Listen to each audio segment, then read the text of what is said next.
They say podcasts are going to replace books. I don't know about that, but I do think TRS Clips will assist your learning process. I also have to briefly ask you about Hirohito because, again, our textbooks don't talk about the atrocities of the Japanese empire from back then. The only place I've got to know about Japanese atrocities in World War II is the internet. Yes. And my assumption is that because Japan became friendly with the US post the war, some of that stuff is erased from history books. But they've done a lot of shit. So do you want to shed light on some of that? Certainly.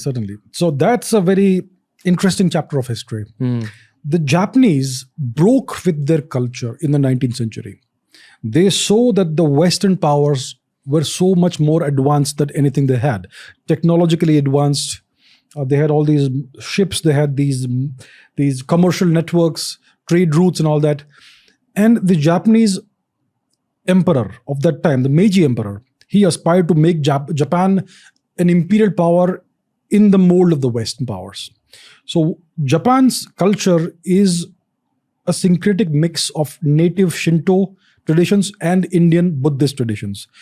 If you look at the actual Japanese literature about Shinto, it's more like Japanese Hinduism, very similar. And Buddhism is obviously something that came from India. So their culture is founded on a bedrock of Indian culture. It's the same moral values and all that. Non-violence, peace, tolerance, respect, all those things, compassion, all those things. And they had a Japanese Kshatriya class called the samurais. They were also warlords, the shoguns and all that. So there's a whole period of that in Japanese history. Now, the Meiji restoration or reformation, which happened in the 19th century, attempted to eradicate Buddhism from Japan. They said it's a foreign import, we don't want it, and they destroyed the samurai class. Totally destroyed the samurai class. So they were able to destroy the samurai class, but they failed in eradicating Buddhism. It is still there. Now, what happened? Even then, what they succeeded is they succeeded in deracinating the Japanese military and the Japanese elite from traditional Japanese culture. And they imbibed everything that came from the West. So they remolded Japan as an imperialistic, expansionist power, just the way the Western countries were. This is one family. Yeah, it is the Japanese imperial family that was at the forefront of doing all this. So quickly, all of this happened. The Japanese military became bloodthirsty, expansionist. The Japanese, when the Chinese talk about the century of humiliation, right? The opium wars and all that. The Japanese also demanded similar concessions from the Chinese, just like the Western powers were doing. They also demanded territory. They captured territory. And the Western powers, the British and the Americans, were very impressed with the Japanese. Oh, how civilized they are. They're behaving just like us. So the Japanese, they broke from the tradition. They became an amoral, mercantilist, expansionist power in the 19th century, in the second half of the 19th century. That continued into World War I. They fought with the Russians. They expanded into Manchuria post-World War I. And in World War II, they took the side of Germany. And then they went on this rampage across Eastern Asia. So they had become completely immoral and they displayed no compassion. I think they were also extremely fascinated by early forms of bio-warfare. Yeah. Like when we talk about Dr. Mengele in the concentration camps and all his experiments on human beings, basically torture. The Japanese side, they also had their own forms of torture where plague-infested rats were thrown on prisoners. And I think people were injected with pathogens and things like that. They had all kinds of horrific experiments that they conducted on human beings. The exposure of human beings to extreme cold. How long can a human being survive in that kind of cold until the heart stops? Those times they would measure at different temperatures. Horrific experiments. At the end of World War II, the Americans took all the data. How Hirohito, Mussolini and Adolf Hitler had a sort of pact. Yes. And that's why they were branded as the fascist powers. The Axis powers. The Axis powers. But the ideology was fascism. The ideology was, they all had different ideologies. Okay. Even Stalin and Hitler, they had this Molotov-Ribbentrop pact. The Nazis were very much anti-communism, anti-Marxism, but there was an alliance of convenience before the World War began. Geopolitical lesson that there's no actual friendships, it's just conveniences. Absolutely. So Hitler and Stalin were on the same page for some time. Hitler and Mussolini were aligned because they all had grievances which were left over from World War I. The Japanese in World War I had allied with the British. This time they allied with the Axis powers, with Germany and Japan. So the Axis powers were three: Germany, Japan, and Italy.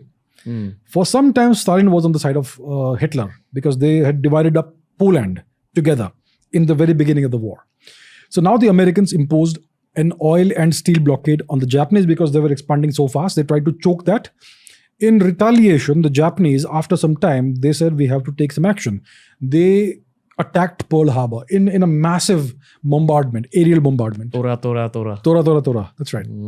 So that significantly damaged the American Pacific fleet that was stationed at Pearl Harbor. The Americans had no option but to enter the fray, declare war on the Japanese and on the Axis powers. But it took them a few months to repair the fleet and actually get going in this. So that's what happened there. The Japanese were expanding in East Asia. Now, there's a lot of action happening in Europe. The Germans very rapidly overtook France. They took Paris. The southern half of they took over northern France and western France. And the southern half of France was under the Vichy government, which was kind of a puppet state of the Nazis. Other parts of Europe very quickly fell to the Nazis. Yugoslavia, the Balkan region, and further south. Italy was already anyway part of their alliance. There was action in North Africa also. The Italians took over Ethiopia. They had some possessions there. Then the Germans also got involved in North Africa. That's a whole different story. After the whole of Europe was taken over, the Germans had complete control over over all of Europe, the Germans and the Italians. Then they started attacking the British. The Battle of Britain, aerial warfare. You know, the German Air Force, the Luftwaffe against the Royal Air Force with their Spitfires and all those things. So there were these massive aerial battles, bombardments on both sides. The Germans started using cruise missiles, the V1 and the V2 cruise missiles. The V2 was a ballistic missile, the V1 was a cruise missile. What is it? The V1 was the first use of jet engines in combat, in warfare. So it was a plane kind of thing with a single jet engine that could be targeted at a long distance at a certain city or certain location. So they would hit cities like London and other major places in Britain with these V1 missiles. Eventually they deployed the V2 ballistic missile that would go into outer space and then come back on a parabolic ballistic trajectory. So the Germans are the pioneers of missiles, cruise missiles as well as ballistic missiles. That technology was then taken over later after the war by the Americans and the Soviets. That's later. So there was a Battle of Britain. The Germans, Hitler wanted to take over Britain. But eventually, for some reason, he gave up on that for some time and he decided to invade the USSR. 1941, Operation Barbarossa. So he had this massive army, the Wehrmacht. And they went on three separate directions to the east in the USSR. Stalin was kind of caught napping. He knew in principle the war is coming, even though we are kind of allies. He knew in principle. But he was taken by tactical surprise. He thought that there would first be some diplomatic hostilities before the actual war breaks out. That did not happen. There was a straight invasion by the Germans. So there was this AA line. The Germans had created something called the AA line, which was from Arkhangelsk in the north, in the White Sea, to Astrakhan in the Caspian Sea. They wanted to capture the entirety of Russia until that line. So one German army went south, one went towards Moscow, one went north. And that was massively successful. They used the same strategy, blitzkrieg, punching through the Russian defenses, massively successful. And they started making significant progress. Hundreds of kilometers in a week, that sort of thing. Right? So the Russians were falling back. They lost massive amounts of territory. But there was a major disaster in the German intelligence. In the first 3-4 months, the Russians lost about 3 million soldiers.